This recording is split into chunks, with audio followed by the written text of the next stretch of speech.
The bell's already been rung,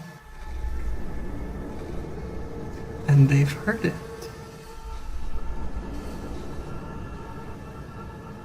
Out in the dark, among the stars. Ding dong, the god is dead.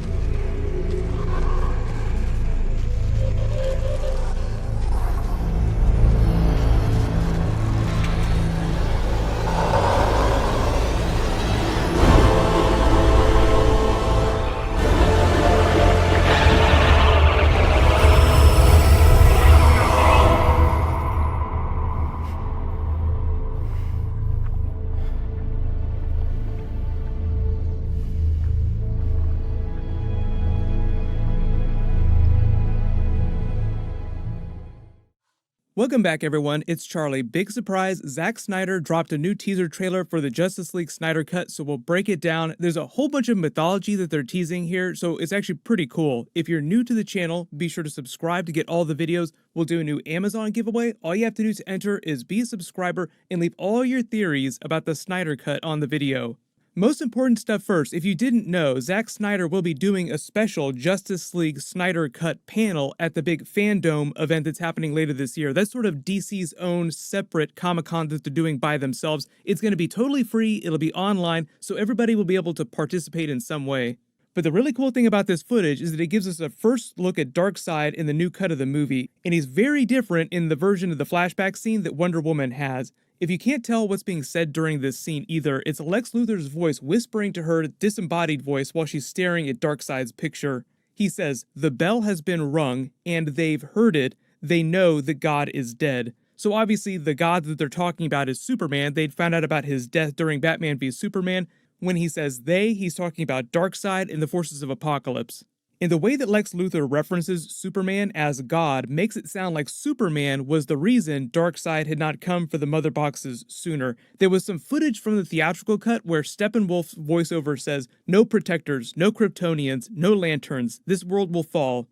As if there were Kryptonians before Superman. I know there are a lot of theories about who that other Kryptonian was from the Man of Steel movie in the Kryptonian pod that had been opened. Zack Snyder always hinted that they would reveal that in future sequels, but we never really found out for sure. There were a lot of theories that that could be their version of Supergirl that would show up at some point, or it could be just another ancient Kryptonian when their race used to be explorers, as he gets that big backstory during the Man of Steel movie. I don't know if that implies that we'll actually see some Kryptonian added into this flashback Darkseid war scene, though. But as for the Green Lantern Corps, the Green Lanterns, we know who this Green Lantern was in the flashback scenes and what was going on with him, and we know what was going on in present day with Green Lantern Corps. I'll talk about them in a second, but the place where Wonder Woman is looks like it's either a Themysciran temple or an ancient Greek temple built by humans, because the language that she's reading here on it is written in ancient Greek. It would be from before she was born, though, otherwise she wouldn't be so surprised to see Darkseid's image in the text identifying him. I don't read Greek, so I can't tell you what the text on the left says. Someone who reads Greek can probably just add that in the comments, please. But you don't need to be able to read Greek to identify what the text on the right says. It says Darkseid in ancient Greek. The object in the center of the mural beneath him is what the three mother boxes look like when they're combined. The whole thing with the mother boxes in Zack Snyder's original version of the movie, when they were still doing multiple Justice League movies, is that before Darkseid became Darkseid, his name was Uxas. But Darkseid was born the son of Yuga Khan and Hegra, the king and queen of Apocalypse. He was the second in line for the throne behind his older brother. He killed him to obtain the Omega Force, which is where his Omega beams come from, as the name implies. It also turned him into this rock-like looking creature that you know as modern-day Darkseid. He took the Darkseid name. Then in the Snyder Cut version, in that backstory, he traps the soul of his mother and her cosmic power, Hegra, in what they're calling the unity of these three mother boxes. Then uses that cosmic power to proceed to try and take over the rest of the universe. So when they talk about the unity during the movie, that's what he's talking about. Steppenwolf was still in the Snyder Cut, he still comes to Earth, but the reason why he came to Earth for the mother boxes originally is because the soul of his mother, also Hegra, which is Darkseid's mother too, is trapped inside the mother boxes. That's why Steppenwolf keeps referring to the mother boxes like they're alive, calling them mother, talking about setting her free. I know, Mother. You've waited too long for the unity. They didn't really clarify that in the theatrical cut, so it just seems kind of creepy that he's talking to the mother boxes like they're a person. He wants to free her and use her celestial power to defeat Darkseid himself and claim the throne of Apocalypse. It's sort of implied at the end of the movie that they have some sort of loose alliance and he's being taken back to Apocalypse through the boom tube. The ending of the Snyder Cut was a little bit different than the theatrical cut. There were a lot of big changes, but part of the ending of the movie was him being taken back to Darkseid to be killed by Darkseid, and Darkseid to sort of give a stare to the Justice League and let him know that he was coming for them. The scene of Lex Luthor in the Kryptonian ship is also added material from Batman v Superman when he's learning all this about Darkseid, Steppenwolf, the mother boxes, the secret history of Earth from the Kryptonian AI. This is what Steppenwolf looked like in the Snyder Cut. He was way more monstrous looking. That's all supposed to be happening right at the beginning of the Justice League movie. The task force shows up, arrests him, throws him in prison, and he spends pretty much all the first Justice League movie in that prison cell where you see Batman come to intimidate him at the end of Batman v Superman. But given this voiceover scene, it also sounds like the Lex Luthor story during the Snyder Cut is very different. He really only shows up in the post-credit scene in the theatrical version, but the voiceover makes it sound like it's happening pretty early in the movie, so it sounds like someone goes to see him and asks him questions about what was going on inside the Kryptonian ship, because he knows all this stuff now. The reason why Wonder Woman doesn't know all this history yet is because she wasn't born when this Darkseid war was happening. But then you have all these scenes with Wonder Woman inspecting the ruins with the Darkseid mural depicting the flashback scene.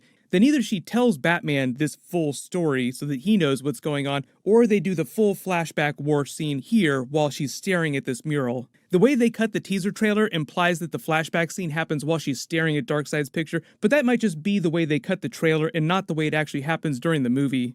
For the most part, the only major difference, I think, in the actual flashback scene with Darkseid fighting everyone is one, that Darkseid looks like this. He doesn't seem like he's fully become Darkseid yet. He doesn't seem like he has the Omega Force either, because that would be enough to kill every last one of the Greek gods, like Zeus, Ares, Hera, Artemis. All the Greek gods are in the theatrical cut of the flashback scene, so I'm assuming it's mostly the same for them in the Snyder Cut. The other big Lex Luthor change we just found out about in the Snyder Cut is actually the Deathstroke post-credit scene. Joe Manganiello tweeted out that they would be adding the original post-credit scene back in, like he was really hyped up, as if it was way, way better than the theatrical cut.